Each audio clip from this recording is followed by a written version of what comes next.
Good evening, sir. Good evening, sir. Good evening, sir. Good evening, Good sir. evening, sir. Good evening, sir. Very good evening to all of you, and welcome to Bright Vision Academy for yet another amazing session on fundamental of accounting. So once again, guys, I welcome all of you. कैसे हैं आप लोग? बहुत अच्छे sir बढ़िया है बहुत अच्छे हैं. चलिए, अच्छे रहना चाहिए. Shivam, good evening. Srishti Yadav, good evening. Arijit Banerjee, good evening. Sir कैसे? एंड सौरभ गोयल, बढ़िया है. चलो सही है भाई, बढ़िया होना चाहिए. तो गाइस, आइए आज का सेशन, हम आज की क्लास स्टार्ट करते हैं. और as you must be aware of, आज का जो हमारा टॉपिक है गाइस, वो है बैंक रिकॉन्सिलिएशन स्टेटमेंट. ठीक है जी.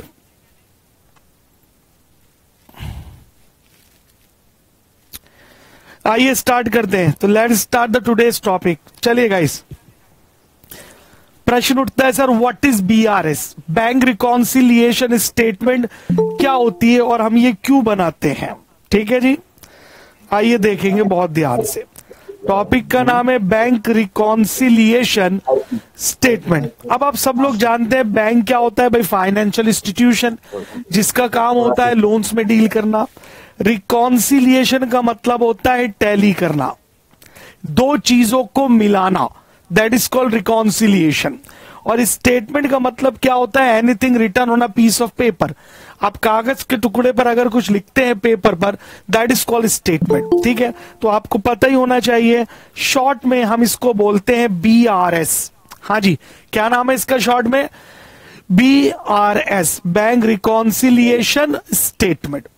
अब सर प्रश्न उठता है कि ये बैंक रिकॉन्सिलिएशन स्टेटमेंट क्या होती है और हम बैंक रिकॉन्सिलिएशन स्टेटमेंट क्यों बनाते हैं, वाई. देखेंगे जी बहुत ध्यान से.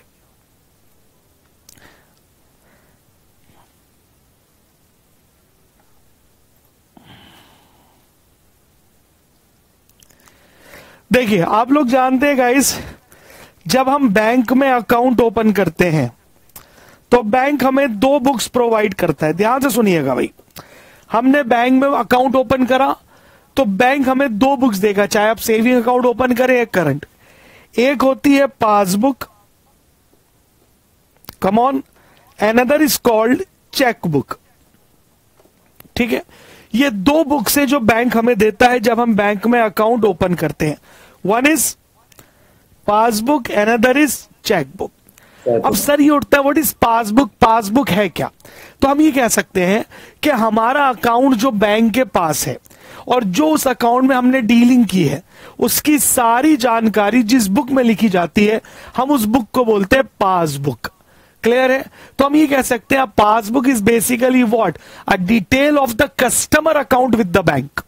क्लियर भाई, कस्टमर का जो अकाउंट बैंक के पास है उसकी सारी डिटेल, उसकी सारी जानकारी जिस बुक में लिखी जाती है हम उसे बोलते हैं पासबुक. क्लियर? सिमिलरली हम अपने पास मेंटेन करते हैं cheque book, sorry cheque book नहीं, कैश बुक. हम अपने पास क्या मेंटेन करते हैं गाइस? Cash book. आपने टॉपिक पढ़ लिया होगा.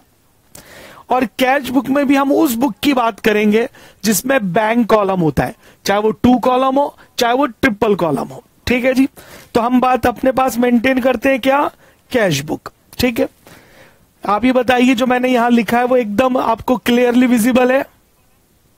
Yes, sir. Come on. Yes, sir. Passbook, cheque book, cash book, तीनों चीजें दिखाई दे रही हैं आपको? Yes, Yes, sir. चलिए, दैट्स ग्रेट. अब मेरी बात ध्यान से सुनिएगा. सर अभी हम चेक बुक की बात नहीं करते, ये हमारे काम की नहीं है. ध्यान से सुनिएगा. हम अपने पास जो बुक मेंटेन करते हैं वो बुक होती है कैश बुक, और जो बुक बैंक मेंटेन करता है वो होती है पासबुक. सर बैंक मेंटेन करता है, इसका क्या मतलब है? इसका मतलब ये है कि बुक हमारे ही पास होती है लेकिन उसमें एंट्रीज हम नहीं कर सकते.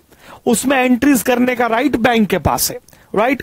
अब ना होता क्या है, मैंने अपने बैंक में पैसा जमा कराया, फिर मैंने बैंक से चेक निकाला, कैश निकाला, अपने कस्टमर को चेक दिए. तो यानी इन बिजनेस हमें बैंक की बहुत ज्यादा आवश्यकता पड़ती है। क्लियर है?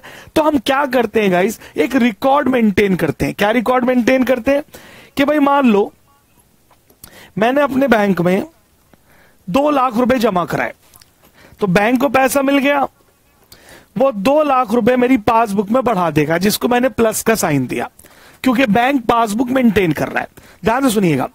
अब क्योंकि मैं अपने पास कैश बुक मेंटेन करता हूं, तो मैं अपनी कैश बुक में क्या करूंगा, 2 लाख रुपए प्लस कर दूंगा। बोलो बात क्लियर है?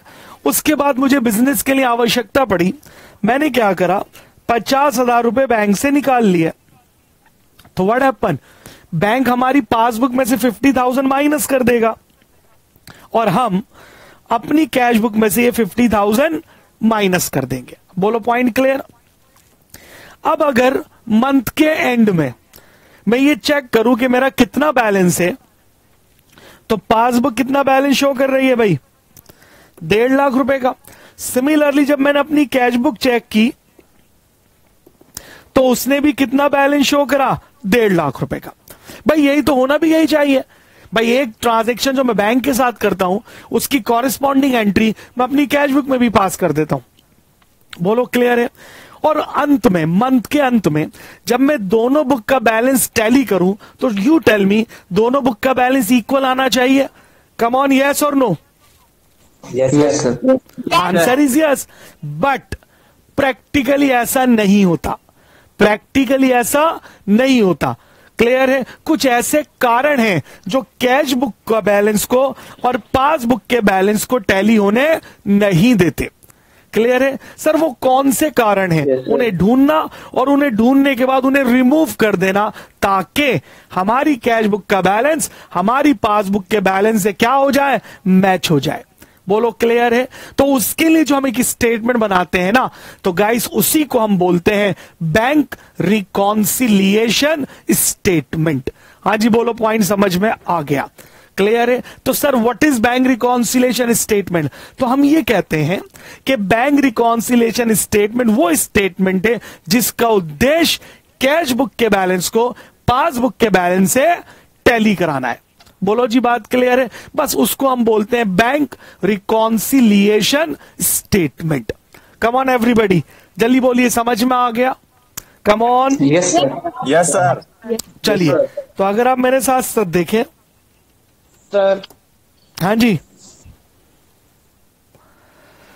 तो as you can see guys, हमें डेफिनेशन दी है बीआरएस की कि सर ये बीआरएस होता क्या है। तो मैंने अभी बताया, a statement which is prepared, एक स्टेटमेंट जो बनाई जाती है टू रिकॉन्साइल, रिकॉन्साइल का मतलब टैली करना, द कॉजेज ऑफ डिफरेंसेस, वो कारण जो डिफरेंस पैदा करते हैं बैंक बैलेंस कैश बुक में और बैंक बैलेंस पासबुक में।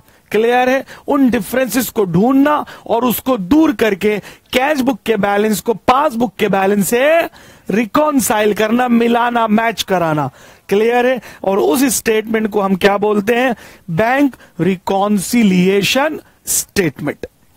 जल्दी बोलिए, पहला पॉइंट बिल्कुल क्लियर है, कोई दिक्कत नहीं होनी चाहिए। आसान शब्दों में बीआरएस वो स्टेटमेंट है जिसका उद्देश्य कैश बुक और पासबुक के बैलेंस को टैली करना है और वो कारण जो इसको टैली नहीं होने देते उन्हें दूर करना है। That is basically called BRS. हाँ जी बोलो, यहां तक पॉइंट समझ में आ गया? कोई डाउट किसी को मन में? चलिए आगे बढ़ते हैं।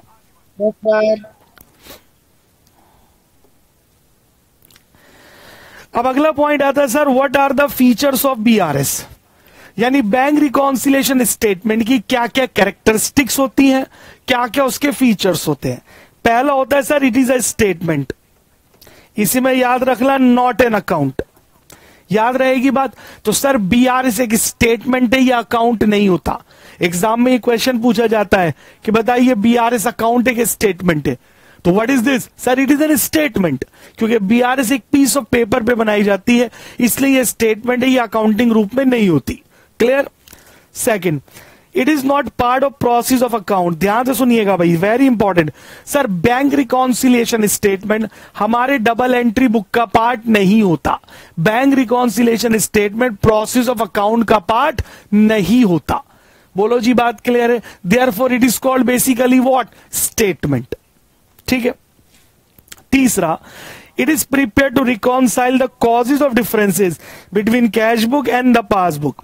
मतलब इसको बनाने का उद्देश्य यही होता है कि कैश बुक और पासबुक के बैलेंस में जो डिफरेंसेस आ रहे हैं उनके कारणों को दूर करना, ताकि कैश बुक का बैलेंस पासबुक के बैलेंस से क्या हो जाए? मैच हो जाए। सो that is called BRS, right? It can be prepared at any time during the financial year as and when it is required। Guys, this is important। Sir ये क्योंकि account नहीं है, ये डबल एंट्री का part नहीं है, तो sir BRS हम कब बनाते हैं? अरे भाई कभी भी बना सकते हैं, जब हमें आवश्यकता पड़े। At any point of time BRS बन सकती है। ऐसा नहीं है कि आप उसके लिए वेट करो जी साल के अंत में बनाएंगे, ऐसा कुछ नहीं होता। ये डिपेंड करता है आपकी कंपनी की नंबर ऑफ ट्रांजैक्शंस पर। क्लियर है? कुछ केसेस में ये मंथली बेसिस पर बनता है, कुछ केसेस में फोर्टनाइटली 15 दिन के बेसिस पर बनता है, कुछ बिजनेसेस में क्वार्टरली बनता है। बोलो क्लियर है? But most of the cases में ये देखा गया है कि BRS मंथली बेसिस पर बनती है। बट ऐसा कोई लॉ नहीं है कि आपको ये मंथली बेसिस पर ही बनानी है। क्लियर है? तो हमारा इंस्टीट्यूट यही बात बता रहा है आपको कि सर BRS जो है वो एट एनी पॉइंट किसी भी टाइम बन सकती है during the financial year as and when it is required. जब भी हमें इसकी आवश्यकता पड़ेगी, जब भी हमें इसकी आवश्यकता पड़ेगी तो हम BRS बना सकते हैं। बोलो जी बात क्लियर है? चलिए, तो ये इसके कुछ फीचर्स है। अब मैं इसमें कुछ फीचर्स और बता दूं जो आपके लिए जानने बहुत जरूरी है। क्या है देखना भाई ध्यान से। Who prepared BRS? ये क्वेश्चन आता है एग्जाम में। सर ये बताइए BRS कौन बनाता है? कस्टमर बनाता है कि बैंक बनाता है? Tell me guys. Customer। Always remember it is prepared by customer of bank, not bank. आज ही पॉइंट याद रहेगा। BRS कभी भी बैंक के द्वारा नहीं बनाई जाती।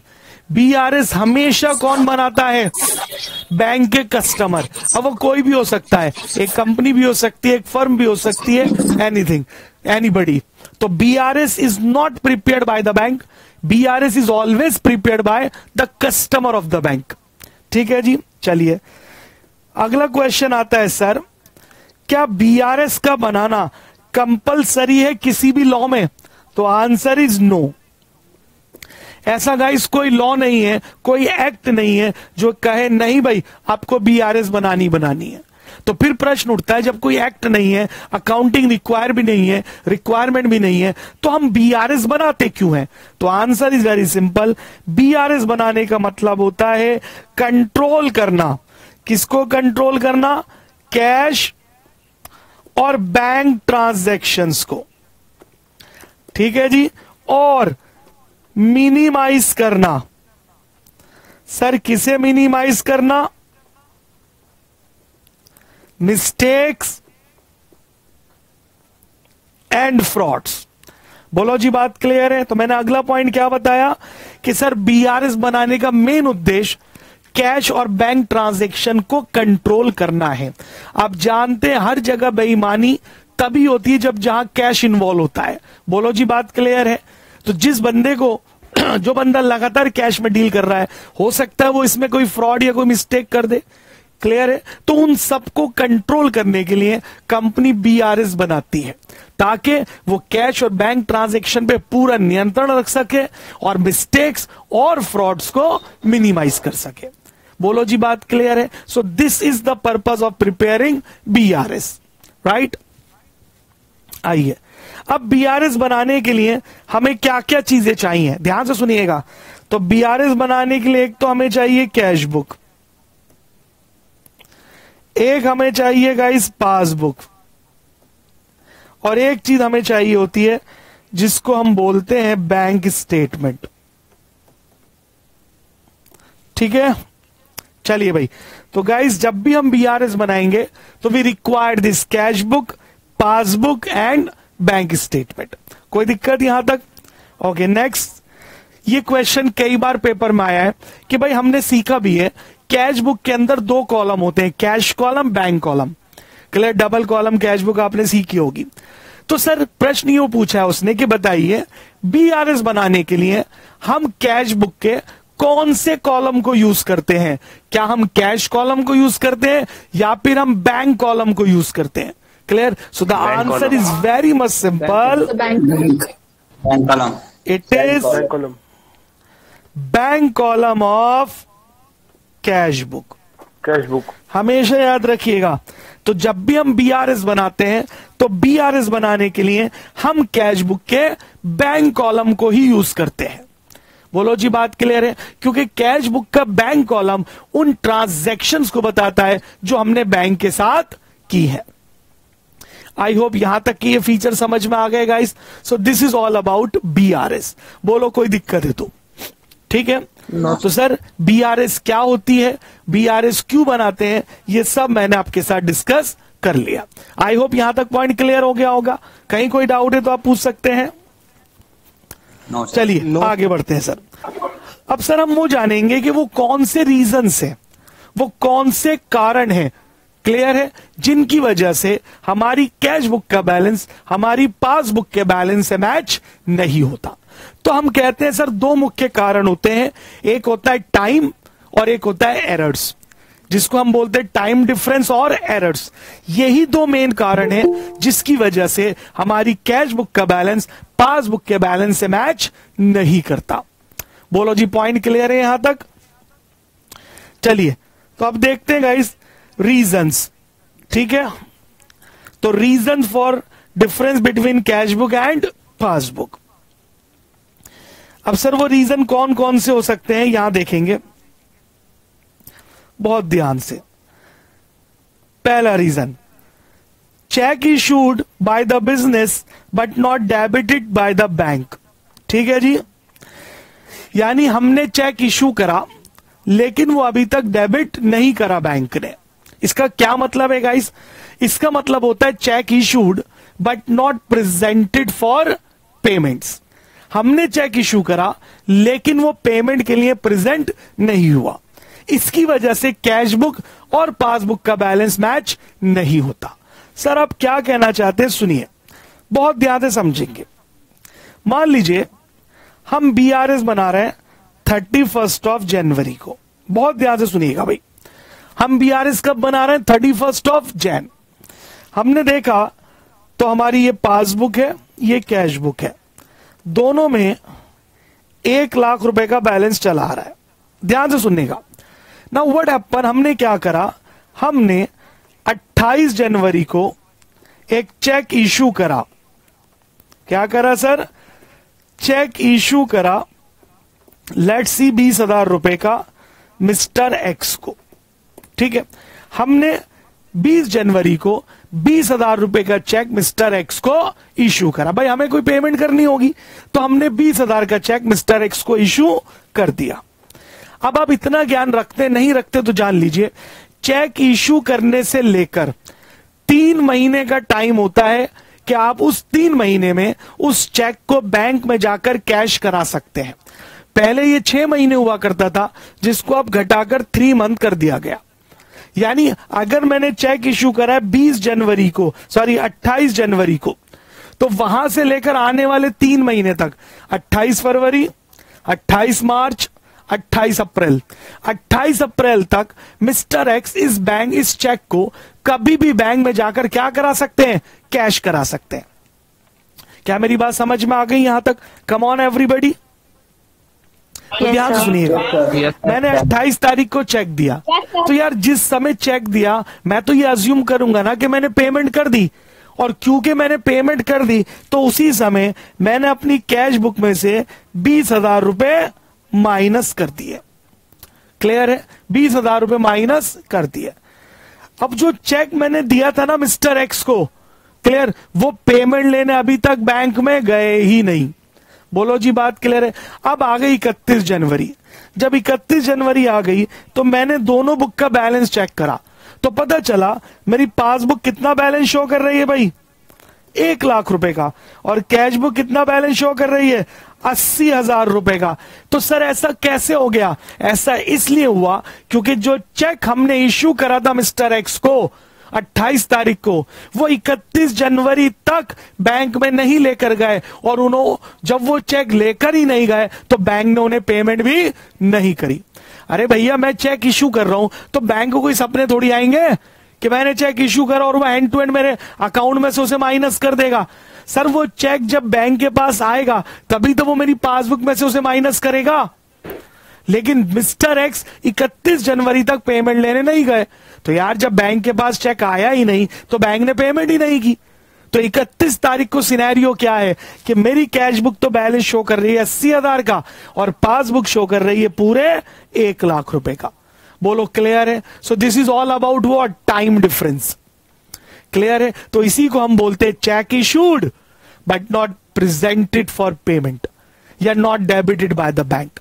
हमने चेक इशू करा लेकिन वो बैंक ने अभी तक प्रेजेंट नहीं हुआ। आई होप रीजन के साथ कॉन्सेप्चुअली आपको समझ में आ गया। जल्दी बोलिए guys. Yes, Yes, sir. sir. You understand this और not? Yes, sir. Yes, sir. Yes, sir. Very good. तो cheque issued but not presented for payment, ये आता है पेपर में, ये रीजंस आपको आने चाहिए। आइए, अगला होता है second, cheque deposited but not credited bye the bank. हमने चेक डिपॉजिट तो करा दिया लेकिन बैंक ने उसकी पेमेंट अभी तक हमारे अकाउंट में क्रेडिट नहीं करी। सर, इसका क्या मतलब है? फिर से इस एग्जाम्पल के थ्रू समझते हैं। मान लीजिए पासबुक और कैश बुक, फिर से इनका बैलेंस इक्वल चला आ रहा है। नाउ 29 जनवरी को हमें एक चेक मिला 50,000 रुपए का।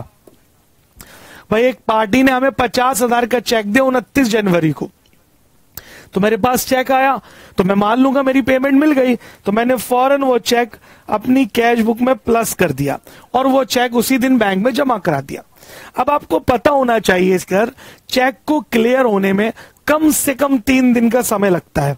हाँ सर, अगर सेम बैंक हो तो एक ही दिन में हो जाता है, बट अगर डिफरेंट बैंक से तो at least it takes 3 processing days to clear the cheque. क्या मेरी बात क्लियर है? तो सवाल उठता है सर, मैंने चेक जमा करा 29 तारीख को, ठीक है, 29, ठीक है जी, 30, 31 और 1। ध्यान से सुनना, बैंक ने क्या करा, बैंक ने मेरी पासबुक में प्लस करा 1 फरवरी को। ऑन द 1 फरवरी बैंक ने पासबुक में अमाउंट बढ़ाया, क्योंकि वो अमाउंट बैंक को मिला कब है? 1 फरवरी को। अब प्रश्न उठता है, सर मैं तो बीआरएस बना रहा हूं 31 जैन में, 31 जनवरी को मैं बीआरएस बना रहा हूं, तो जब मैं 31 जनवरी को बैलेंस देखता हूं तो कैश बुक बैलेंस शो कर रही है 1.5 लाख रुपए का और पासबुक बैलेंस शो कर रही है 1 लाख रुपए का। तो फिर दोनों बुक में डिफरेंस आ गया। कारण क्या था सर? कारण ये था कि जो हमने चेक डिपॉजिट कराया था ना, वो अभी तक क्लियर्ड नहीं हुआ। बोलो क्लियर है? तो इसको हम बोलते हैं check deposited but not yet cleared. I hope point बिल्कुल क्लियर है। आइए आगे बढ़ते हैं। Yes, sir. इसके बाद सर तीसरा आता है एरर्स।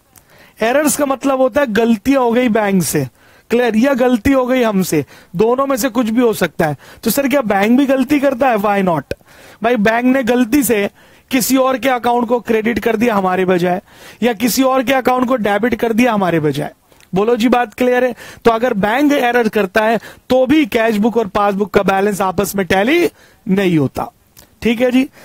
Then standing instructions. अब सर इसका क्या मतलब है? इसका मतलब यह है कि हम बैंक से बड़ी सारी सुविधाएं लेते हैं। भाई, बैंक हमारे बिजली के बिल भरता है, हमारी बच्चों की स्कूल की फीस भरता है, क्लियर, हमने कोई पॉलिसी ले रखी तो उसका इंश्योरेंस भरता है, क्लियर है। तो हमने बैंक से कहा, भाई बैंक सुनो, हर महीने की 25 तारीख को मेरी लाइफ इंश्योरेंस प्रीमियम जाता है पॉलिसी का 20,000 रुपए। तो आप मुझसे बार बार मत पूछना, मैं आपको लिखित में इंस्ट्रक्शन दे रहा हूं कि जैसी हर महीने की 25 तारीख आए आप मेरा पॉलिसी का प्रीमियम जमा करा देना, क्लियर है। तो अब भाई बैंक को इंस्ट्रक्शन मिल गई, वो तो भूलता नहीं है। तो बैंक ने क्या करा, जैसी 25 जनवरी आई उसने मेरे बैंक अकाउंट में से पैसे निकाले और मेरी लाइफ का इंश्योरेंस प्रीमियम भर दिया, क्लियर है। बस ये बात उसने मुझे फोन करके मैसेज करके बताई। मैंने कहा यार चलो मैं अपनी कैश बुक में रिकॉर्ड कर लूंगा, पर मैं रिकॉर्ड नहीं कर पाया due to my busy scheduled. अरे बोलो क्लियर है? तो अगर अंत में मैं टैली करूं, क्लियर है? तो व्हाट आई गॉट कि पासबुक का बैलेंस कम है, कैश बुक का ज्यादा है। बोलो कौन से समझ में आ गया? कम ऑन एवरीबॉडी। तो इसको हम बोलते हैं स्टैंडिंग इंस्ट्रक्शंस, राइट? देन फिर आता है बैंक इंटरेस्ट और या बैंक चार्जेस। आपने देखा है बैंक में हम पैसे क्यों जमा कराते हैं? कि भाई बैंक हमें इंटरेस्ट देता है, तो बैंक ने मुझे इंटरेस्ट दिया। अब आप मुझे बताओ, क्या इंटरेस्ट देने बैंक हमारे घर आएगा? क्या आप सुबह सुबह सो रहे हो, उसने कहा उठो उठो उठो, लो बैंक का इंटरेस्ट लो? ऐसा नहीं होता सर। बैंक के पास मेरा अकाउंट है, तो बैंक उस अकाउंट में इंटरेस्ट जमा करा देगा और मुझे मैसेज कर देगा, क्लियर है? या फिर मेल भेज देगा कि भाई आपको इतना इंटरेस्ट मिल गया। आपने देखा भी होगा, राइट? तो अब मुझे पता चल गया मुझे इंटरेस्ट मिला है, बैंक ने पासबुक बढ़ा दी। मैंने कहा भी ऑफिस जाऊंगा, मैं कैश बुक में भी एंट्री कर दूंगा, क्लियर है? मैं ऑफिस तो गया, लेकिन बिजी शेड्यूल की वजह से कैश बुक में एंट्री नहीं कर पाया, क्लियर है? तो जब मैं दोनों बुक का बैलेंस टैली करूंगा तो वो मैच नहीं होगा। बोलो point clear? Come on. Yes. Similarly bank charges. अरे भाई बैंक हमें बहुत सारी सुविधाएं देता है, जो मैंने अभी बताया। फ्री में क्या? नहीं सर। बैंक समाज सेवा के लिए खुले? नहीं सर। भाई इसके बदले बैंक मुझसे चार्ज लेता है। वो चार्जेस मंथली भी होते हैं, क्वार्टरली भी होते हैं, ईयरली भी होते हैं, डिपेंड करता है बैंक की क्या पॉलिसी है, क्लियर है? तो बैंक ने वो चार्जेस कैसे चार्ज करे, उसने मेरे बैंक अकाउंट में से 500 रुपए काट लिए, क्लियर? तो मेरी पासबुक कम हो गई, मैं इसकी एंट्री कैश बुक में नहीं कर पाया, क्लियर है? तो अगेन दोनों बुक का बैलेंस मैच नहीं होगा। बोलो पॉइंट क्लियर है? चलिए अगला आता है sir direct deposit into the bank. Direct deposit into the bank. आप जानते हैं आज की डेट में इंटरनेट ने हमारे जीवन को बड़ा आसान कर दिया। मान लो मैं दिल्ली में रहता हूं, मेरे एक कस्टमर मुंबई में रहता है, ठीक है? अब मुझे उससे पैसे लेने 2 लाख रुपए। पहले क्या होता था, या तो वो पैसे देने दिल्ली आएगा या मैं मुंबई जाऊंगा, क्लियर? अब ऐसा नहीं होता। अब तो इंटरनेट ने लाइफ को बहुत आसान कर दिया। तो मैं उसे अपना बैंक अकाउंट नंबर बताऊंगा और वो वहां से उसमें पैसे जमा कराएगा, जो यहां मुझे मिल जाएंगे। बोलो जी क्लियर है? तो उस कस्टमर ने मेरे बैंक में डायरेक्टली पैसे जमा करा दिए। भाई बैंक को पैसा मिल गया, उसने मेरी पासबुक बढ़ा दी, क्लियर है? मैं इसको कैश बुक में नहीं लिख पाया, क्लियर है? तो इस कारणवश कैश बुक और पासबुक का बैलेंस मैच नहीं होगा, ठीक है जी? चलिए सिमिलरली बिल्स फॉर कलेक्शन। भाई बैंक क्या करता है, हमारे बिहाफ पर पेमेंट कलेक्ट करता है, क्लियर है? जैसे मान लो मैंने कहीं इन्वेस्टमेंट कर रखी है, तो वहां से इंटरेस्ट मुझे मिला, तो मैंने बैंक से कहा आप कलेक्ट कर लो। तो बैंक ने इंटरेस्ट कलेक्ट करा, मेरे अकाउंट में बढ़ा दिया, तो मेरी पासबुक बढ़ गई, लेकिन मैंने उसे कैश बुक में एंट्री नहीं की, तो कैश बुक नहीं बढ़ी। तो अगेन जब मैं रिकॉन्सिलेशन लगाऊंगा तो दोनों बुक का बैलेंस मैच नहीं होगा, ठीक है जी? नेक्स्ट जो हमने डिस्कस किया था एरर्स। क्या डिस्कस किया था गाइस? एरर्स। आई होप यहां तक मेरा पॉइंट समझ में आ गया। तो सर ये कुछ कारण है जिनकी वजह से कैश बुक और पासबुक का बैलेंस आपस में टैली नहीं होता, ठीक है जी? चलिए अब इसी को हम एक नाम से पुकारते हैं, वो नाम ये है। ये है 2 कारण जिसकी वजह से हम बीआरएस बनाते हैं। Item appear in the cash book but not in the passbook, या फिर item appearing in the passbook but not in the cash book. मतलब कुछ ट्रांजैक्शन आपकी पासबुक में नजर आ रही है, कैश बुक में नहीं है, या कुछ कैश बुक में पासबुक में नहीं है। तो इन कारणों से कैश बुक और पासबुक का बैलेंस मैच नहीं होता। तो उसको दूर करने के लिए ही हम बीआरएस बनाते हैं। चलिए गाइस यहां तक आई होप आपको समझ में आ गया होगा, ठीक है जी? Yes sir. अब आता है सर नीड ऑफ बीआरएस। मैंने बता दिया बीआरएस की आवश्यकता क्यों पड़ती है। सर कैश और बैंक ट्रांजैक्शन को कंट्रोल करने के लिए, क्लियर? मिस्टेक और फ्रॉड्स को मिनिमाइज करने के लिए हमें बीआरएस की आवश्यकता होती है। तो it helps to understand the actual bank balance. अरे भाई हमें यह भी बताता है कि बैंक का बैलेंस कितना है एक्चुअल में, ठीक है जी? It help to identify the mistake in cash book and passbook. इससे पता चल जाता है कि कैश बुक और पासबुक में कोई गलती तो नहीं है। तो सर वो सारी चीजें कंट्रोल में आ तो गई। It help to detect and prevent fraud. इससे फ्रॉड को डिटेक्ट किया जाता है और उन्हें रोका जाता है, ठीक है जी? और it helps to incorporate expenditure income debited by the bank in the books of accounts. मतलब इसकी हेल्प से हम उन खर्चों को अपनी बुक में लिख पाते हैं जो हम बेसिकली भूल गए। तो सर ये सारी चीजें हैं जो बीआरएस में हम यूज करते हैं। हाँ जी बोलो, यहां तक क्लियर है? फिर आता है sir methods of preparation of BRS.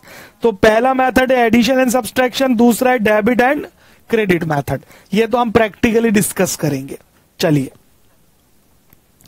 हाँ जी गाइस, यहां तक कोई दिक्कत है? ओके, अब मेरी बात को बहुत ध्यान से सुनिएगा। अब सर बीआरएस बनाने के लिए कुछ प्रैक्टिकल स्टेप्स हैं, कुछ प्रैक्टिकल पॉइंट्स हैं। तो उन पॉइंट्स को पहले हम जानेंगे, ध्यान से सुनिएगा मेरी बात, और उन पॉइंट्स को जानने के बाद ही हम बीआरएस इजीली बना सकते हैं। ठीक है गाइस, आइए, तो मैं इसे ऐसे लिखूंगा, प्रैक्टिकल पॉइंट्स। ठीक है जी, कुछ प्रैक्टिकल पॉइंट्स हैं जो आपको जानने होंगे, जिसकी हेल्प से हम बीआरएस बनाएंगे। ठीक है, आइए हम फॉलो करते हैं सर प्लस माइनस मेथड। तो ये हमारा कॉलम है, this is how BRS is prepared. तो first column we prepare particulars, then यहां पर हम लिखते हैं प्लस और यहां पर हम लिखते हैं माइनस।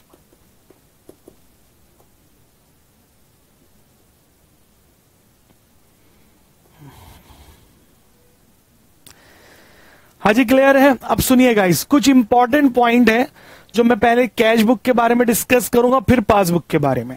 तो आपको सिर्फ उन्हें सुनना है, समझना है, और ये टॉपिक हमारा कवर हो जाता है। आइए, तो सर हम सबसे पहले बात करेंगे कैश बुक की।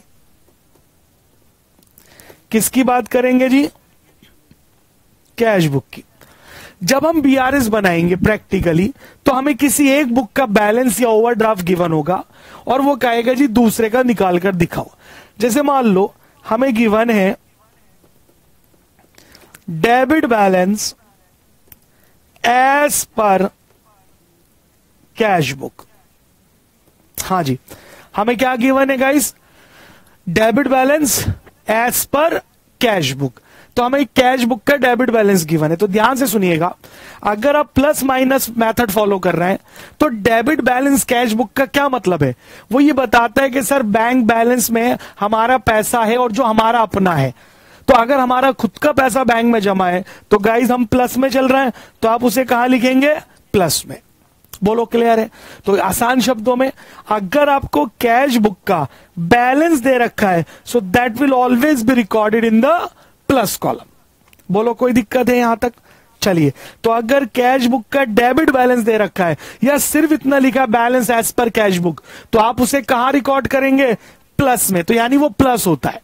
अब ध्यान से सुनिएगा, अगर वो लिख दे sir credit balance as per cash book, तो ध्यान से सुनिएगा, हम उसे कहां लिखते हैं? माइनस कॉलम में। हम उसे कहां लिखते हैं? माइनस कॉलम में। और सावधान, जो कैश बुक का क्रेडिट बैलेंस होता है ना गाइस, उसी को हम बोलते हैं ओवरड्राफ्ट। तो आजकल जी के जो सम्स आ रहे हैं उसमें वो जानबूझ के ओवरड्राफ्ट शब्द यूज नहीं करता, वो लिख देता है credit balance as per cash book. क्या लिख देता है guys? Credit balance as per cash book. तो आप समझ जाना कि सर कैश बुक का बैलेंस हमेशा डेबिट होता है, तो वो प्लस में आएगा। लेकिन अगर क्वेश्चन ने आपको क्रेडिट बैलेंस दिया है तो यू बेटर अंडरस्टैंड कि वो ओवरड्राफ्ट होता है। क्या होता है? ओवरड्राफ्ट। और ओवरड्राफ्ट हमेशा कहां आएगा? माइनस में। जल्दी बोलो, बात क्लियर है? तो ओवरड्राफ्ट का मतलब क्या होता है सर? एक तो हमारे पास पैसा नहीं है, उल्टा हमने बैंक से शॉर्ट टर्म लोन ले लिया, so that is called overdraft. और ओवरड्राफ्ट का मतलब लोन है तो लौटाना भी पड़ेगा, तो now you are in the minus. अरे बोलो, पॉइंट क्लियर है या नहीं है? Come on everybody. Yes sir, clear. तो अगर हमें कैश बुक का डेबिट बैलेंस दे रखा है तो हम कहां लेंगे उसे? प्लस कॉलम में। और अगर कैश बुक का क्रेडिट बैलेंस दे रखा है, minus. We always use in the minus column. याद रखना, क्योंकि कैश बुक का क्रेडिट बैलेंस क्या कहलाता है? ओवरड्राफ्ट। ओवरड्राफ्ट। बोलो जी, याद रहेगी बात? आइए, अब ध्यान से सुनना पॉइंट नंबर 2। सर जो कैश बुक है ना उसका नेचर डेबिट होता है, याद रखेगी बात। कैश बुक का नेचर क्या होता है? डेबिट। कैश बुक का नेचर क्या होता है? डेबिट। क्योंकि सर ये हमारे कैश को दर्शा रहा है। अब क्योंकि इसका नेचर डेबिट है तो अगर आप कैश बुक को डेबिट करोगे तो वो बढ़ जाएगी, और अगर आप कैश बुक को क्रेडिट करोगे तो वो घट जाएगी। बोलो जी, बात क्लियर है? समझ में आया? आई रिपीट, कैश बुक का नेचर डेबिट होता है, तो अगर मुझे कैश बुक को बढ़ाना है तो मैं डेबिट कर दूंगा, और अगर घटाना है तो क्रेडिट कर दूंगा, क्योंकि अकाउंट्स का बेसिक रूल है जब आप सिमिलर एक साथ लाओगे तो वो इंक्रीज होगा। भाई डेबिट को बढ़ाना है तो डेबिट करो, घटाना है तो क्रेडिट करो। तो अब क्वेश्चन ऐसे लिखता है, कैसे लिखता है? Cash book credited bye 200 rupees. Cash book credit हुई है 200 रुपए से। तो जब तक आपको यह नहीं पता चलेगा कि वो बढ़ी है या घटी है तो आपके लिए बीआरएस में बनाना मुश्किल हो जाएगा। तो आप सोच के जवाब दो। अगर मैं आपसे कहूं कैश बुक को हमने क्रेडिट करा है 200 रुपए से, तो बताओ इसका मतलब क्या है? हमने कैश बुक को डिक्रीज करा है। Please remember this. वह इसी तरह लिखेगा bank interest debited in the cash book. Bank interest debited in the cash book. बताओ इसका मतलब क्या है? प्लस कॉलम में, इंक्रीज कॉलम में लिखेंगे। बस ये बताओ, इंक्रीज या डिक्रीज? इंक्रीज। अरे भाई कैश बुक डेबिट हुई है मतलब इंक्रीज हुई है, और कैश बुक क्रेडिट हुई है मतलब डिक्रीज हुई है। बोलो ये पॉइंट समझ में आ गया या नहीं आ गया? कोई दिक्कत? Yes sir. आइए पॉइंट नंबर 3, कैश बुक। अब इसमें हम क्या करेंगे? चेक इशू करेंगे। तो चेक इशू करने से क्या होता है? Minus cash decrease the cash book. ठीक है जी, अभी देखिए मैं समझाता हूं आपको। चेक डिपॉजिटेड, इससे क्या होता है? Increase the cash book. Increase the cash book. Guys जब तक आपको ये नहीं पता होगा कैश बुक बढ़ी है या घटी है तो सम सॉल्व करना बड़ा मुश्किल हो जाएगा। क्लियर? अब मैंने ये थर्ड पॉइंट क्या लिखा? भाई कैश बुक का नेचर होता है डेबिट। आप जानते ही, आपने कैश बुक पढ़ी है।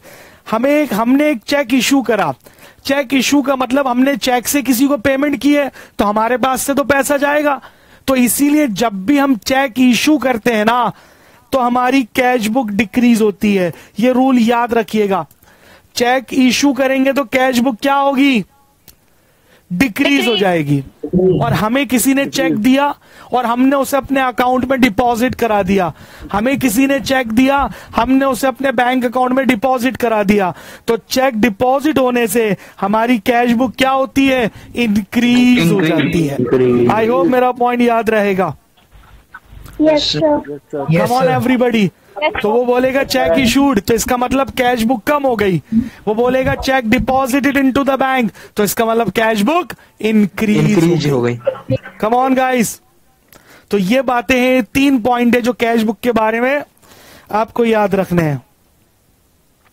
एक बार जल्दी से देख लीजिए वो 3 पॉइंट क्या है। पहला पॉइंट क्या था हमारा कि सर कैश बुक का बैलेंस डेबिट होता है। तो अगर कैश बुक का डेबिट बैलेंस दिया है तो प्लस में आएगा, लेकिन अगर उसने ओवरड्राफ्ट दिया तो वो माइनस में आएगा। और आज की डेट में जैसे मैंने बताया वो लेटेस्ट क्वेश्चन में ओवरड्राफ्ट शब्द यूज ही नहीं करता। वो लिखता है जी credit balance as per cash book. तो आपको पता होना चाहिए सर कि अगर कैश बुक का क्रेडिट बैलेंस है तो इसका मतलब वो ओवरड्राफ्ट है, तो that would be recorded in the minus column. हाँ जी बोलो, पॉइंट क्लियर है? Yes sir. फिर दूसरा था सर कैश बुक का नेचर डेबिट होता है। तो अगर कैश बुक डेबिट हो रही है तो इसका मतलब इंक्रीज हो रही है, और अगर कैश बुक क्रेडिट हो रही है तो इसका मतलब डिक्रीज हो रही है। ठीक है जी। फिर तीसरा पॉइंट था कि आप या तो चेक इश्यू करते हो अपने बिजनेस में, या आपको जो चेक रिसीव होते हैं आप उसे बैंक में डिपॉजिट करते हो। क्लियर है? तो जब भी हम चेक इश्यू करते हैं हमारी कैश बुक घट जाती है, और जब भी हम चेक डिपॉजिट करते हैं तो हमारी कैश बुक बढ़ जाती है। आई होप यहां तक पॉइंट बिल्कुल क्लियर है।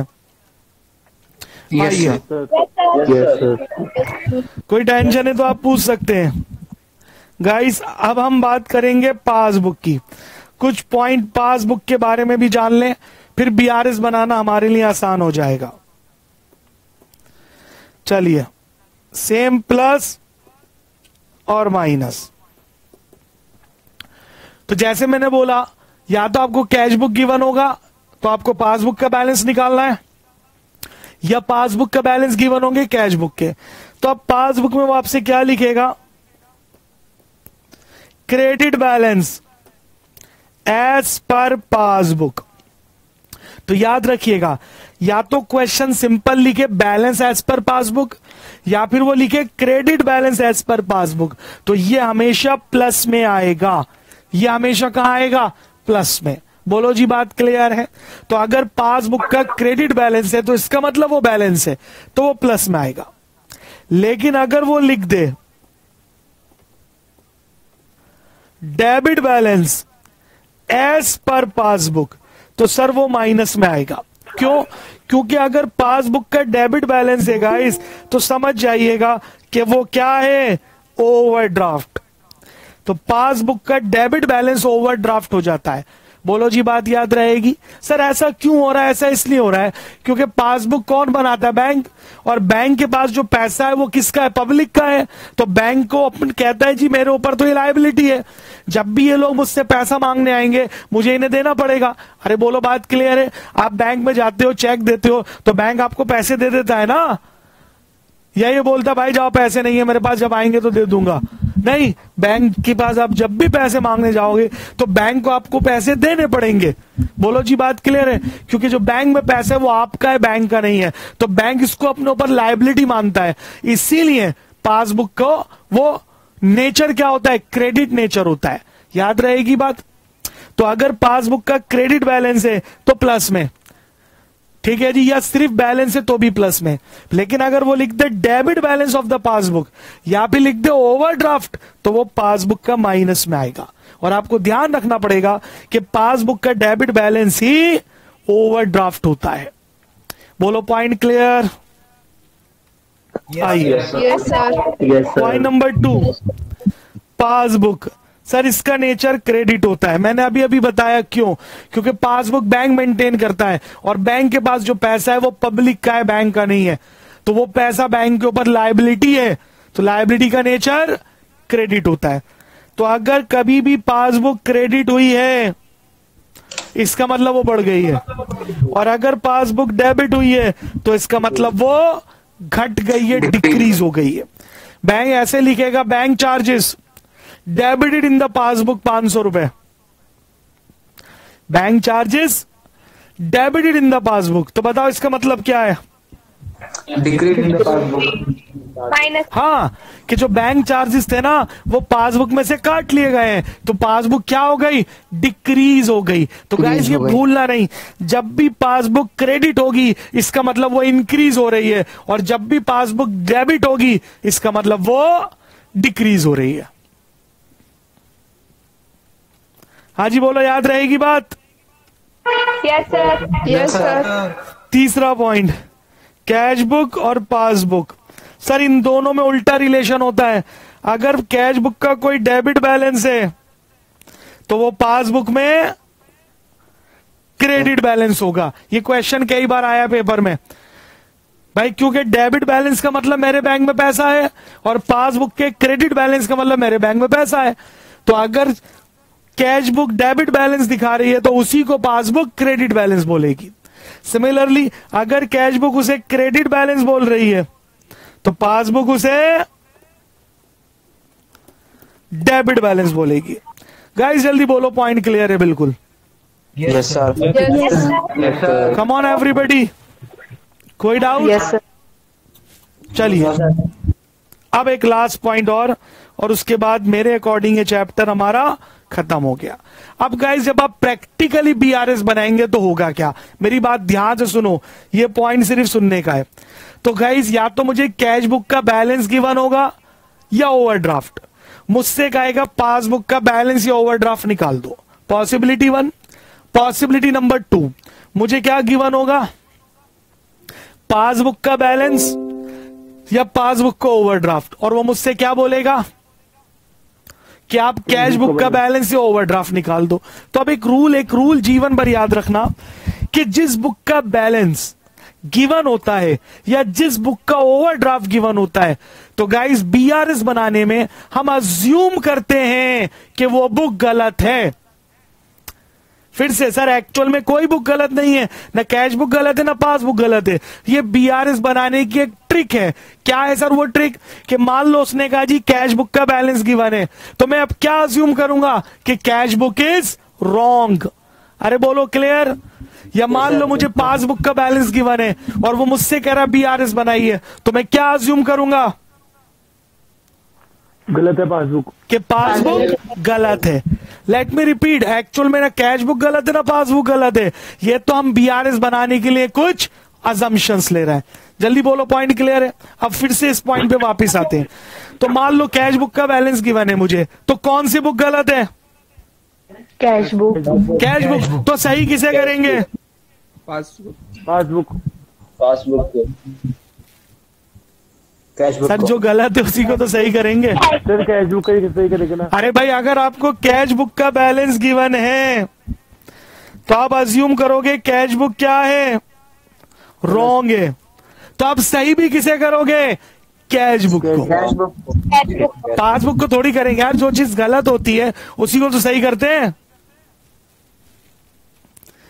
सिमिलरली सर, अगर मुझे पासबुक का बैलेंस गिवन है तो पासबुक गलत है, मैं अज्यूम करूंगा पासबुक गलत है। तो सही किसे करेंगे? पासबुक को। सर कैसे करेंगे? हम उसे दूसरी बुक से कंपेयर करेंगे।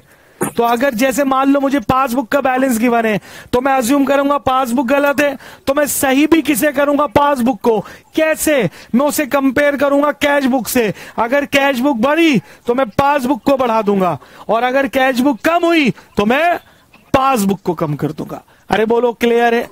तो यानी जो बुक का बैलेंस गिवन होता है या ओवरड्राफ्ट, उसे हम रॉन्ग अज्यूम करते हैं और उसी को करेक्ट करेंगे। कैसे? उसे कंपेयर करेंगे दूसरी बुक से। तो अगर दूसरी बुक बढ़ रही है तो हम अपनी बुक बढ़ा देंगे, दूसरी बुक घट रही है तो हम अपनी बुक घटा देंगे। तो अगर ये ट्रिक आपको याद रहेगी तो बीआरएस में कभी गलती नहीं होती। और उसका आसान तरीका क्या है? राइट हैंड, इसको हम अज्यूम करेंगे कैश बुक। बोलो जी, बात क्लियर है? लेफ्ट हैंड, इसे हम अज्यूम करेंगे क्या? पासबुक। अरे बोलो clear? Right hand, left hand, बोलो passbook. Right hand, cash book, left hand, passbook, left hand, right hand, right hand, left hand. बहुत बढ़िया सर, हमारे अंदर तो बच्चा छुपा है, मजा अभी भी आता है खेलने में। अरे आता ही नहीं आता? Yes sir. चलिए, तो यहां पर आकर हमारा ये सिंपल बीआरएस खत्म हो गया। कोई दिक्कत गाइस? No sir. बिल्कुल क्लियर। अब इस ट्रिक से मैं आपको एक सम सॉल्व करके दिखाऊंगा। क्लियर है? फुल फ्लैश सम सॉल्व करेंगे ताकि आपको एमसीक्यू में आसानी हो जाए। आइए देखेंगे मेरे साथ साथ ध्यान से।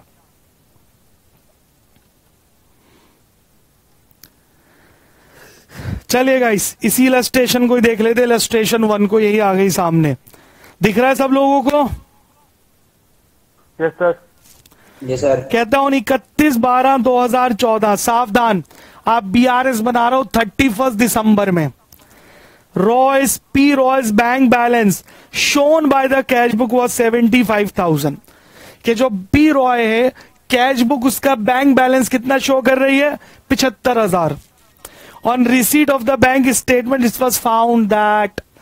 अब वो कहता है जी बैंक स्टेटमेंट में ये पता चला। अब मैं इसे जल्दी सॉल्व कराऊंगा, तो गाइस जल्दी से बता दो 75,000 किसका बैलेंस है? कैश बुक का बैलेंस है। तो आप जब आप बीआरएस बनाओगे तो आप लिखोगे balance as per cash book. क्या लिखोगे भाई? Balance as per cash book. कितना दे रखा है?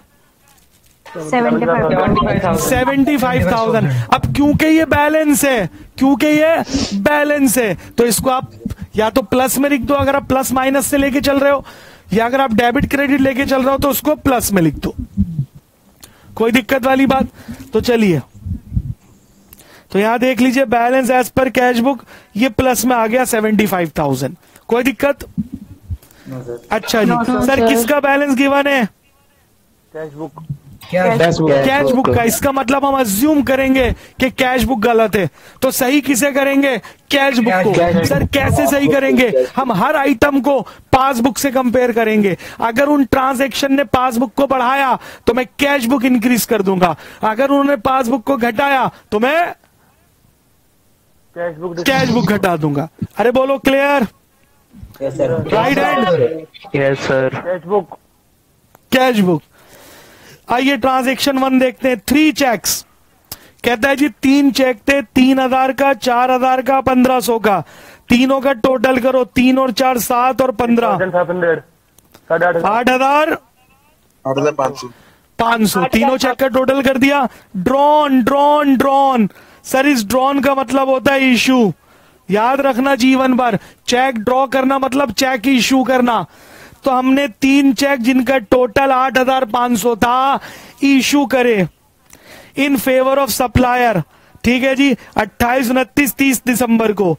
Had been debited in the bank on 2 January 2015। ध्यान रखना हम BRS बना रहे 31 दिसंबर 2014 तक।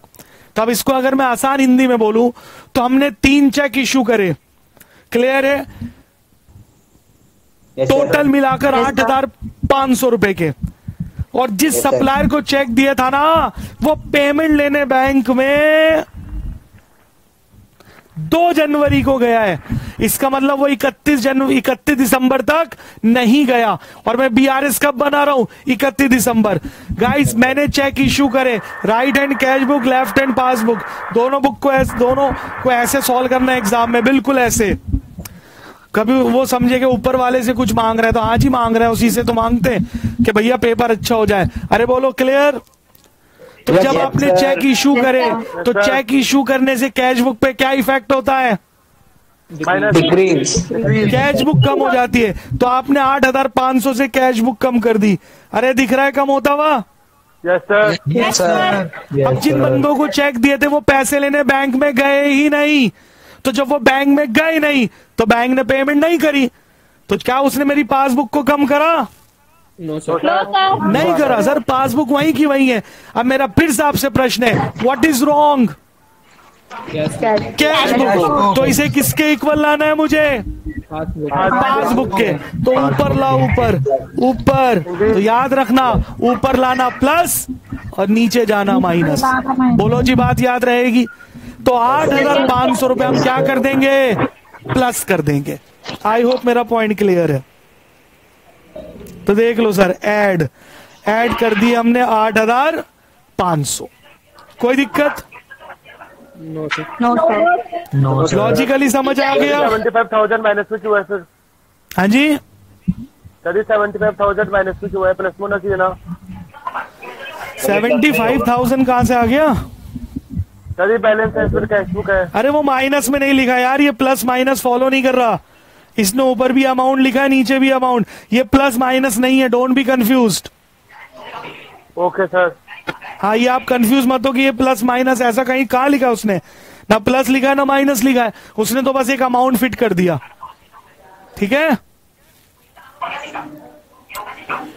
आइए सेकंड पर आते हैं जल्दी से। The bank had credited, bank ने क्रेडिट करा 30 दिसंबर को in respect of collection made by the bank directly from the customer, the intimation not having been yet received. Intimation का मतलब होता है इंफॉर्मेशन हमें नहीं मिली। सर बैंक ने क्रेडिट करा है, बैंक के पास कौन है? पासबुक है बैंक के पास, और बैंक ने क्रेडिट करा है पासबुक को। अभी अभी मैंने समझाया आपको, बताओ इसका मतलब क्या है? इंक्रीज इन पासबुक, इंक्रीज हो गई पासबुक। तो भाई 8,000 रुपए से बैंक ने पासबुक बढ़ा दी, क्योंकि बैंक ने कलेक्ट कर लिया था वो पैसा जो कस्टमर ने डायरेक्टली जमा कराया, और हमें उसकी 31 दिसंबर तक कोई जानकारी नहीं मिली। इंटीमेशन बोलते जानकारी को। तो अब सर इसका इफेक्ट क्या हुआ? 8,000 रुपए बैंक के पास आ गए, तो बैंक ने तो पासबुक में प्लस कर दिया होगा ना, तो बैंक ने पासबुक बढ़ा दी। Come on everybody, yes sir. अब हमारी कैश बुक वही है, हमें तो इन्फॉर्मेशन ही नहीं मिली, तो व्हाट इज रॉन्ग? ऐड हो जाएगा कैश बुक। कैश बुक उसे किसके इक्वल लाएंगे?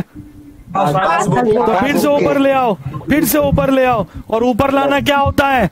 प्लस। क्लियर? तो 8,000 रुपए हम फिर से क्या करेंगे? ऐड कर देंगे। तो आप देख लो भाई, ऐड हो रखा है, collection bye the bank from a customer, 8,000 फिर से ऐड। तो 8,500 ये रहा, 8 ये रहा, 16,500 अभी तक इसमें ऐड हो गया। कोई दिक्कत? No no sir. सर। आइए ट्रांजैक्शन नंबर 3 पर आते हैं। 2 चेक्स 5,000 6,000, तो टोटल हो गए 11,000।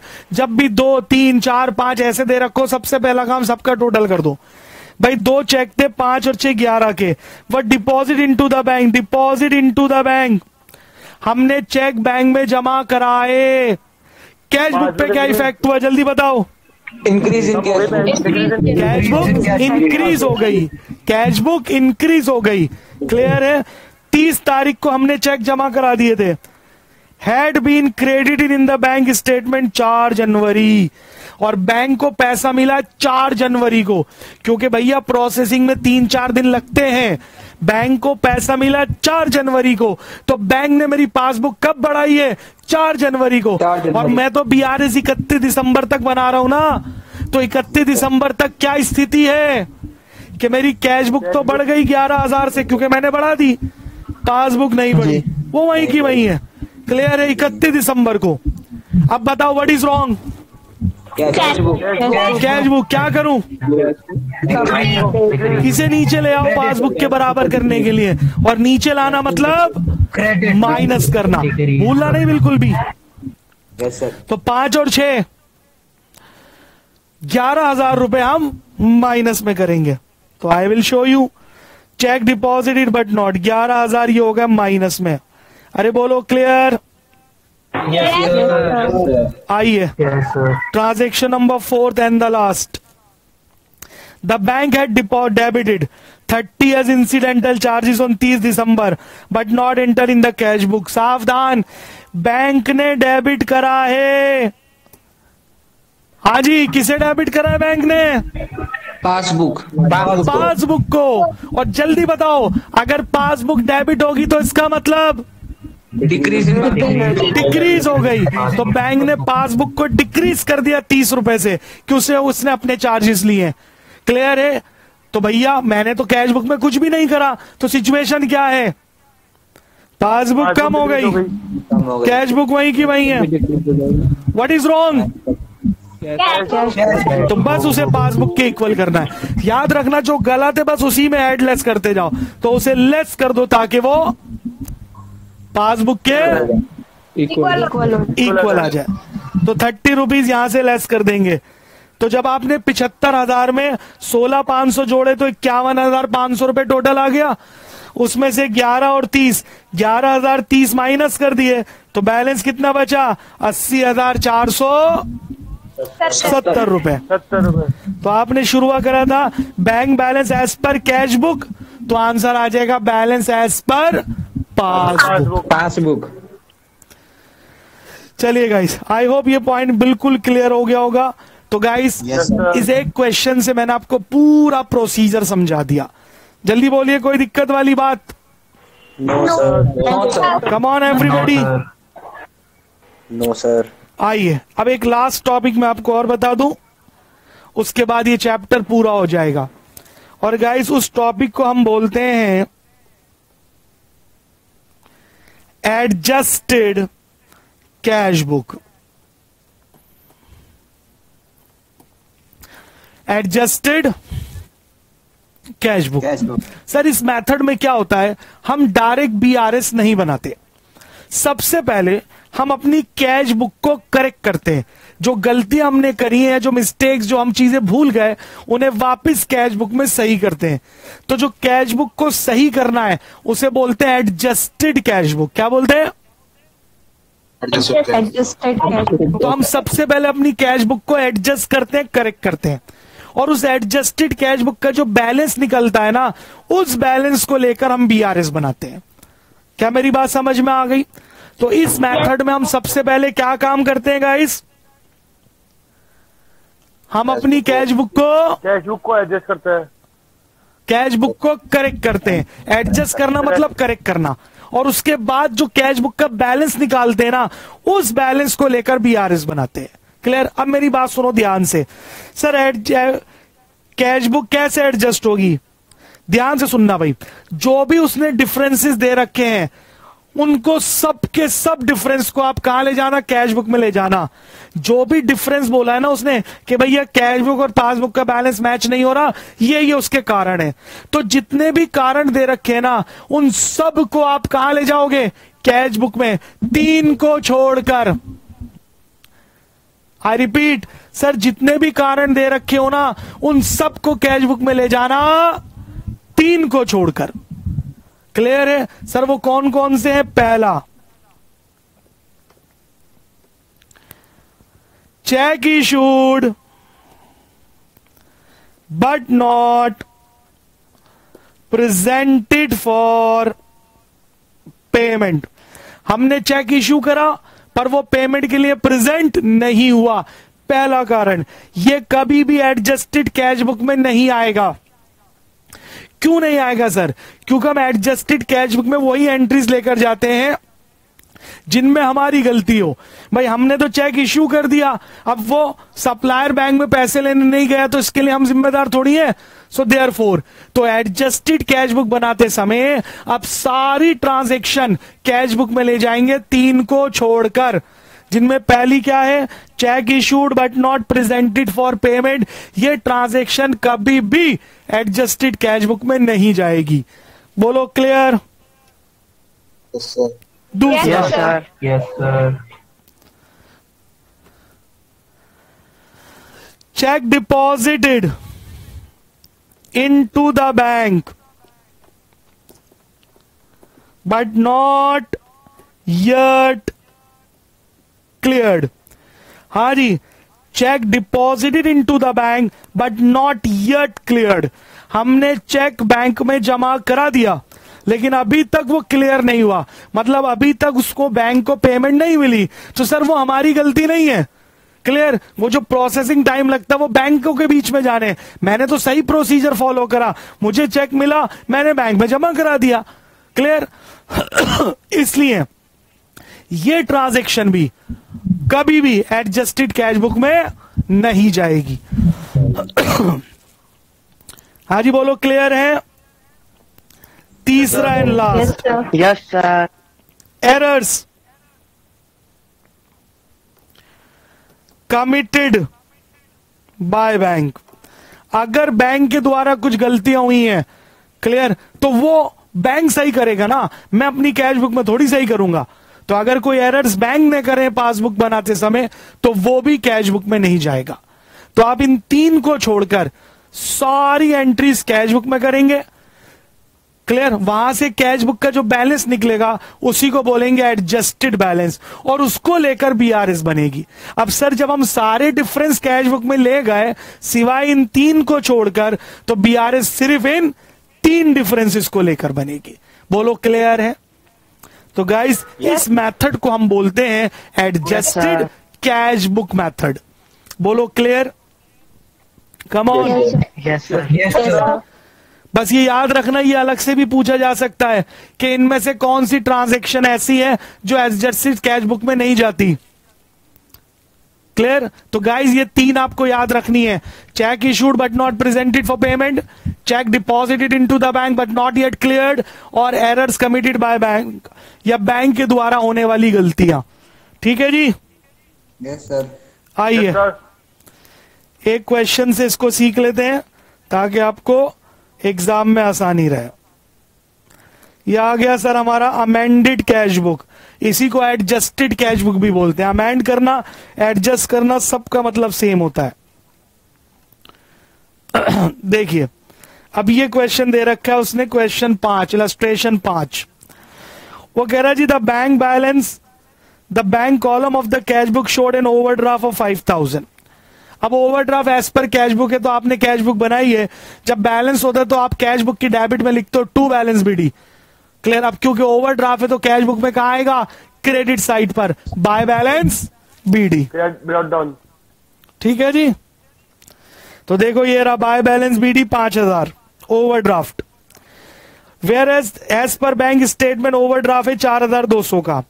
भाई यही तो डिफरेंस है, कैश बुक शो कर रही है ओवरड्राफ्ट 5000 का, पासबुक शो कर रही है 4200 का, दोनों बुक मैच नहीं हो रही, तभी तो बीआरएस बनानी है। आई hope point clear. The following differences were notice between the two records. अब जब हमने रिकॉर्ड्स को गो थ्रू करा तो ये डिफरेंस पता चले। Cheque 2400 issued but not encash by the customer. हमने 2400 का चेक इशू करा लेकिन कस्टमर ने उसे एनकैश नहीं कराया। एनकैश का मतलब होता है कैश में कन्वर्ट कराना। इसका मतलब कस्टमर चेक लेकर बैंक में नहीं गया तो बैंक ने पेमेंट नहीं की। सोच के जवाब चाहिए, क्या ये ट्रांजैक्शन कैश बुक में जाएगी? नहीं आएगी सर, नहीं आएगी। जल्दी बोलो। नहीं आएगी। Answer is no. क्यों सर? ये उन तीन में से एक है, cheque issued but not presented. आगे बढ़िए। Second, cheque deposited but not cleared. हमने 1200 के चेक जमा कराए, वो क्लियर नहीं हुए, क्या ये एडजस्टेड कैश बुक में जाएगा? नहीं आएगी। No sir, no. Answer is no. तीसरा, collection charges debited by the bank not recorded in the cash book. हाँ जी, बैंक ने हमसे चार्ज लिए जो उसने पासबुक को डेबिट कर दिया, तो इसका मतलब उसने पासबुक को क्या करा होगा? डिक्रीज। हमने कैश बुक में नहीं करा, तो ये तो हमारी गलती है ना, तो आओ डिक्रीज कर देते हैं। तो कैश बुक को बढ़ाना हो तो डेबिट, घटाना हो तो क्रेडिट। तो हम क्रेडिट में लिखेंगे बाय कलेक्शन चार्जेस। कितना है? 100 रुपए। ये लीजिए बाय कलेक्शन चार्जेस 100 रुपए। अरे भाई दिख रहा है आपको? Yes sir. ये पॉइंट समझ में आया? बिल्कुल नहीं। चौथा, bank interest charge by the bank not recorded in the cash book. हाँ जी, बैंक ने इंटरेस्ट चार्ज करा। सर बैंक तो इंटरेस्ट देता है, वो चार्ज क्यों कर रहा है? इसलिए कर रहा है क्योंकि ओवरड्राफ्ट चल रहा है। सर ये तो कॉमन सेंस है, बेसिक नॉलेज है। डिपॉजिट पर बैंक हमें इंटरेस्ट देता है, ओवरड्राफ्ट पर बैंक हमसे इंटरेस्ट चार्ज करता है। Come on everybody, point is very much clear. Yes sir. अरे बोलो भाई। Yes sir. चलिए, तो बैंक ने इंटरेस्ट लिया, हमने कैश बुक में नहीं लिखा, तो अब लिख दो ना यार। बैंक ने जब इंटरेस्ट लिया तो उसने पासबुक को कम करा होगा, तो हम अपनी कैश बुक को कम कर देंगे। तो बाय बैंक इंटरेस्ट 300 रुपए से यहां कम कर दिया। आइए E point, cheque dishonoured debited by the bank not in the cash book. भाई हमने जो चेक दिया था वो डिसऑनर्ड हो गया, ठीक है जी, तो बैंक ने पासबुक को माइनस कर दिया, हमने कैश बुक को नहीं करा, तो अब कर दो। तो बाय कस्टमर चेक डिसऑनर्ड 400 रुपए। कोई दिक्कत? No sir. No sir. उसके बाद last, interest directly receive by the bank not enter in the cash book 400 रुपए। बैंक को इंटरेस्ट मिला तो उसने पासबुक बढ़ा दी होगी, हमने कैश बुक नहीं बढ़ाई, तो अब हम कैश बुक बढ़ा देंगे। तो जरा बताना, कैश बुक जब मैं इंक्रीज करूंगा तो डेबिट में लिखूं कि क्रेडिट में? सर डेबिट में लिखेंगे, तो टू इंटरेस्ट डेबिट में 400 रुपए। उसके बाद सारी ट्रांजैक्शन समाप्त हो गई। जब हमने कैश बुक बंद की तो उसका बैलेंस निकल कर आ गया ये 5400। सावधान सर, ये बैलेंस कहां निकल कर आया है? डेबिट साइड पर। और अगर डेबिट साइड पर बैलेंस निकलता है तो इसका मतलब होता है ओवरड्राफ्ट। क्या होता है इसका मतलब? तो हमें कैश बुक का ओवरड्राफ्ट मिल गया 5400। तो गाइस अब जब मैं बीआरएस बनाऊंगा ना तो मैं कैश बुक का ओवरड्राफ्ट कितना लेकर चलूंगा? 5400। आई होप पॉइंट क्लियर हो गया। और बीआरएस में सर मैं सिर्फ उन ट्रांजैक्शन को लेकर बीआरएस बनाऊंगा जो मैंने कैश बुक में एडजस्ट नहीं करी, और वो दो हैं बस, पहली ए और दूसरी बी। भाई इनको छोड़कर तो बाकी सारी मैं कैश बुक में ले गया ना, तो वो बीआरएस में नहीं आएंगी। याद रखना, बीआरएस बनाते समय सिर्फ उन ट्रांजैक्शन को लेंगे जो आप एडजस्टेड कैश बुक में लेकर नहीं गए। Well I hope point is clear. Yes sir. Yes sir. चलिए अब बीआरएस बनाते फटाफट से। तो आप लिखोगे overdraft as per cash book 5400। क्योंकि ओवरड्राफ्ट है तो हम इसे माइनस में ले लेंगे, माइनस। तो इसके आगे ब्रैकेट लगा दो तो ये माइनस बन गया। क्लियर? तो overdraft as per cash book 5400। अब इसका मतलब कैश बुक को ओवरड्राफ्ट गिवन है, तो इसका मतलब कैश बुक गलत है, तो सही भी किसे करेंगे? कैश बुक को। पहली एंट्री देखो, check issued but not presented for payment, यही है इसका मतलब। हमने चेक इशू करा तो हमने कैश बुक को कम कर दिया, कस्टमर पेमेंट लेने बैंक में गया ही नहीं, तो पासबुक वहीं की वहीं है। What is wrong? Cash book. तो इसे वापिस ऊपर ले आओ। ऊपर लाने का मतलब प्लस प्लस, तो हम 2400 प्लस कर देंगे। तो add cheque deposited but not cleared, ये वाला ठीक है जी। तो आपको क्या करना है? इसे प्लस। 1 मिनट के लिए इसका सॉल्यूशन मत देखो सर, लेस कर रहा है ये। तो क्यों कर रहा है? क्योंकि ये भी क्या है? माइनस है। इसको ऐसे समझो, आप बेकार में कंफ्यूज हो जाओगे, इसे छोड़ो। ओवरड्राफ्ट 5400 चल रहा है नेगेटिव, बोलो क्लियर? आपको इसमें क्या करने हैं? अरे बोलो भाई। 2400 रुपए ऐड करने। घबराओ नहीं, बिल्कुल मत घबराओ। 2400 मैंने इसमें प्लस कर दिए। एक बार फिर से सुन लो, हमने चेक इशू करा, बिल्कुल कंफ्यूजन नहीं होना चाहिए। हमने चेक इशू करा पर वो पेमेंट लेने नहीं पहुंचा, तो कैश बुक कम हो गई, तो वापस उसे ऐड कर दिया, तो मैंने 2400 उसमें प्लस कर दिया। पहले बोलो यहां तक क्लियर है पॉइंट? Yes sir. उसके बाद अगला, check deposited but not cleared. Check deposited but not cleared. हमने बैंक में चेक जमा कराया, तो उससे हमारी कैश बुक क्या हो गई? बढ़ गई। वो चेक क्लियर नहीं हुआ, तो पासबुक वहीं की वहीं है, तो मैं कैश बुक किसके बराबर लाऊंगा? पासबुक के। क्या करेंगे? माइनस। तो सर यहां पर कर दो माइनस कितने? 1200 रुपए। बस, और तो कुछ नहीं है। No sir. अब इधर देखो, 5400 माइनस का है। Yes sir. ये 1200 भी माइनस का है। Yes sir. Minus minus plus, तो इन दोनों को प्लस करो। 54 और 12 6600। 66 माइनस का 100। माइनस का, उसमें प्लस करो 2400, तो माइनस प्लस क्या हो जाएगा? माइनस। अरे बोलो क्लियर? तो 6600 माइनस में जब तुम 2400 प्लस करोगे तो दोनों माइनस होंगे और साइन बढ़ेगा लगता है, तो आंसर किस में आएगा? माइनस में। कितना? Minus 4200 minus 4200। और अगर कैश बुक माइनस में आंसर आ रहा है, so that is called what? Overdraft. तो आप इसको बोलोगे ओवरड्राफ्ट एज पर पासबुक। अरे बोलो क्लियर हुआ? समझ में आया? बिल्कुल नहीं। यस ठीक है। और उसने हमें ऊपर दिया था कि पासबुक कितना ओवरड्राफ्ट शो कर रही है? 4200। तो हमारा आंसर भी कितना आया है? 4200। I hope the point is very much clear. Guys on a serious note, समझ में आया या नहीं आया? Yes sir. 100%? Yes sir. चलिए, तो guys according to me BRS is over. यहां पर आकर हमारा ये टॉपिक BRS समाप्त हो गया।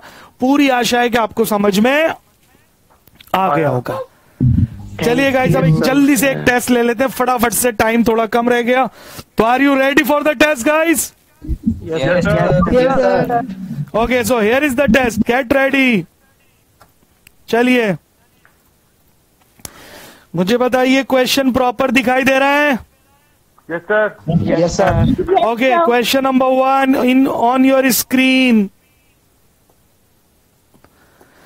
देख सकते हैं भाई question number 1, and it says a debit balance in the depositor's cash book. Depositor मतलब कस्टमर की कैश बुक का डेबिट बैलेंस है। Will be shown as, 4 option है, बताइए what is the right answer? Option B. Sir B. Come on, B. आपने अपना answer note कर लिया? Yes, sir. Sir. Credit balance, sir. तो B is the right answer. A credit balance in the bank statement. Bank statement.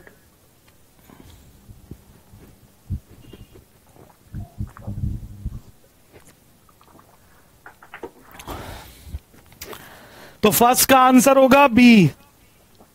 चलिए question number 2. The difference in the balance of both the cash book and passbook can be because of A B C D. 4 option है. Now click your option. D all of the above. A. Sir, A.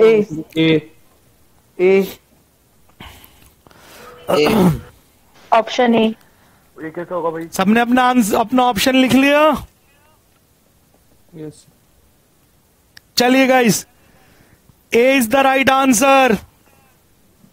तो what is the right answer? A. आप अपने answer भी note करते जाइएगा. चलिए question number 3. Dash is a copy of the client account in the bank ledger. Cash book, cheque book, passbook, pay in slip. Passbook. B passbook. आप अपना answer note करिए.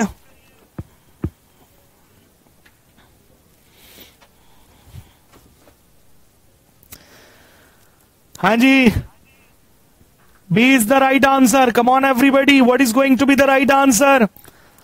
B. बिल्कुल ठीक. 4th, the businessman prepared dash and the dash is prepared by the bank. B. 4 option है. Select your option. Sir B. B. C.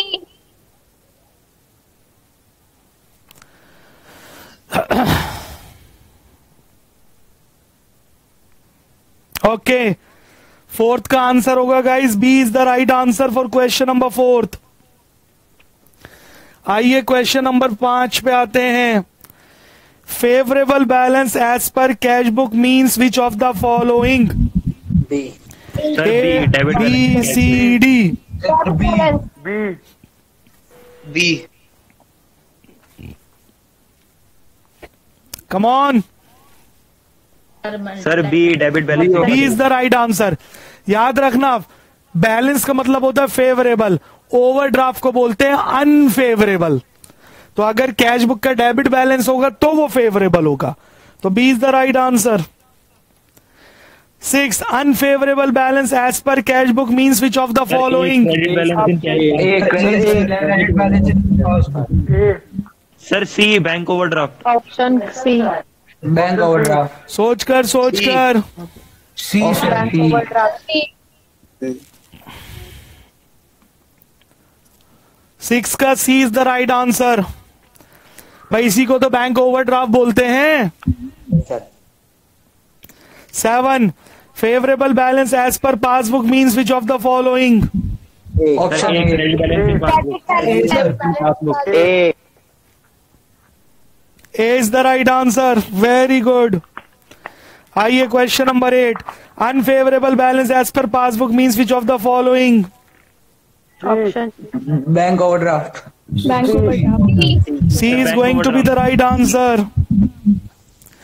कहता है when the balance as per passbook is the starting point, direct payment by the bank are. पहले इसको थोड़ा सा मैं explain कर दूं, क्योंकि जब वो कहते हैं ना Option B. Balance as per passbook is the starting point, तो इसका मतलब हम BRS जो बना रहे हैं वो पासबुक को लेकर बना रहे हैं और उसका हमें बैलेंस दे रखा है. ये इसका मतलब है. फिर कहता है direct payment by the bank are. जब बैंक डायरेक्ट पेमेंट कर देगा तो उसका क्या होगा? Option A B C D. Sir B. Sir B.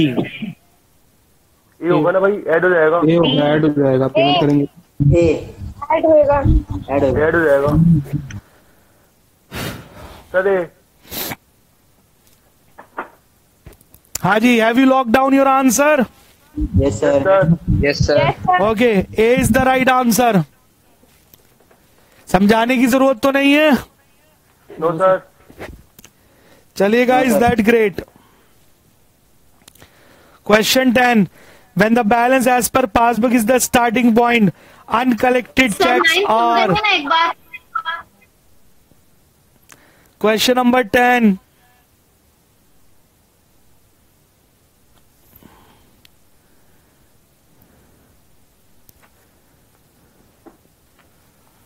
हो गया?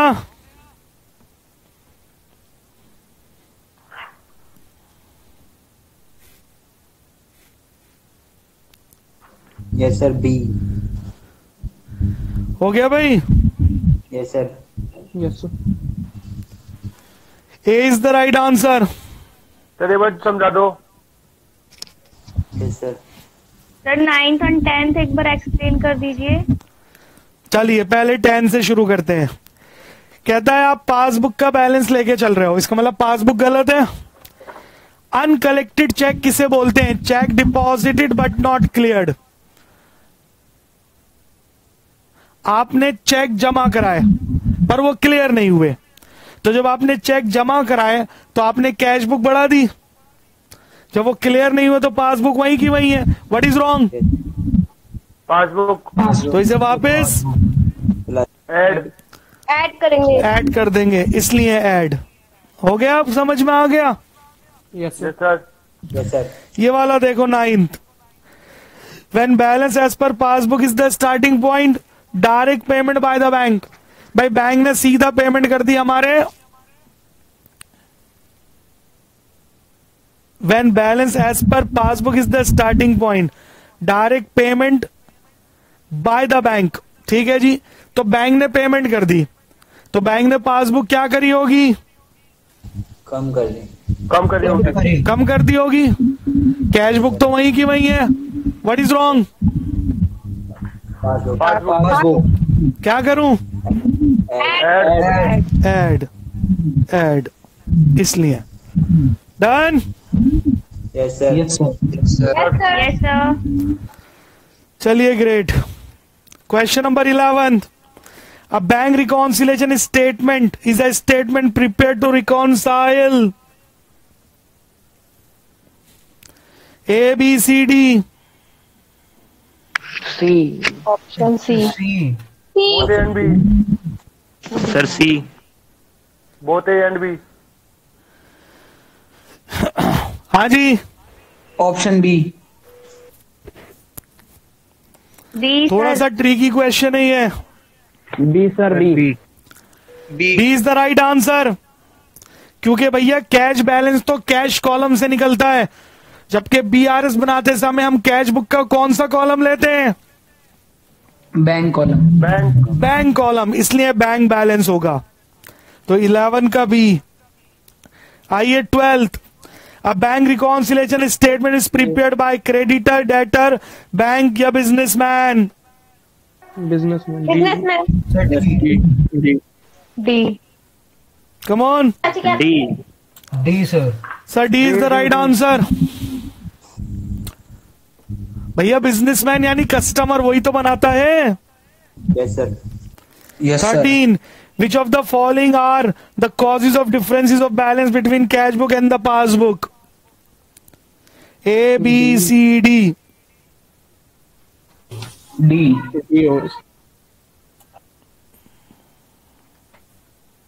Sir C. सोच समझ कर। सर सी होगा इसका। C is the right answer. Come on, everybody. 14.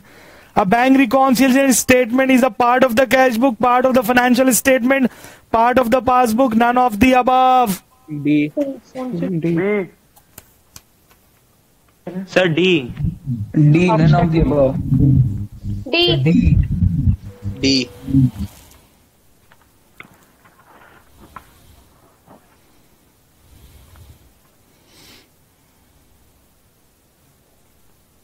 B होना चाहिए ना यार। ध्यान से।